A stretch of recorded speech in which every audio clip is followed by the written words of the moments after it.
भारत को लेकर रशिया के राष्ट्रपति व्लादिमीर पुतिन का बयान इस समय पूरी दुनिया में चर्चा का विषय बना हुआ है। पुतिन ने साफ शब्दों में कहा कि भारत आज दुनिया की एक बड़ी और प्रभावशाली ताकत बन चुका है, जिसकी आवाज को वैश्विक मंच पर गंभीरता से सुना जाता है। उन्होंने ये भी कहा कि भारत और रशिया के रिश्ते पहले की तरह मजबूत हैं और आने वाले समय में और भी मजबूत होंगे। पुतिन के मुताबिक भारत एक ऐसा देश है जो किसी के दबाव में नहीं आता और अपने हितों को ध्यान में रखकर फैसला लेता है। उनका यह बयान ऐसे समय पर आया है जब अमेरिका लगातार भारत पे रशियन ऑयल खरीदने को लेकर दबाव बना रहा है, लेकिन पुतिन का कहना है कि दुनिया का सबसे अधिक आबादी वाला देश भारत अपनी स्वतंत्र विदेश नीति पर चलता है और प्रधानमंत्री नरेंद्र मोदी के नेतृत्व में देश अपने फैसले खुद लेने में सक्षम है।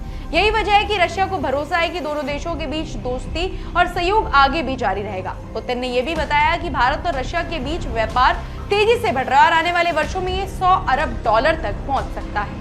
फिलहाल दोनों देशों के बीच व्यापार लगभग $69 अरब के स्तर पर है, जो अपने आप में एक बड़ी उपलब्धि माना जा रहा है। इसके अलावा उन्होंने पाकिस्तान और चाइना को लेकर भी अपनी राय रखी। पुतिन ने कहा कि पाकिस्तान को पूरी तरह चाइना के नियंत्रण में मानना सही नहीं होगा, क्योंकि पाकिस्तान के कई देशों के साथ संबंध है और अपने हितों के अनुसार फैसले लेता है। वहीं भारत और चाइना के संबंधों पर उन्होंने कहा कि ये एक संवेदनशील और जटिल मामला है, जिसमें किसी तीसरे देश को हस्तक्षेप नहीं करना चाहिए। उनके अनुसार प्रधानमंत्री नरेंद्र मोदी और चाइना के राष्ट्रपति शी जिनपिंग दोनों ही बातचीत के जरिए सीमा विवाद समेत बाकी मुद्दों का शांतिपूर्ण समाधान निकालने की कोशिश कर रहे हैं।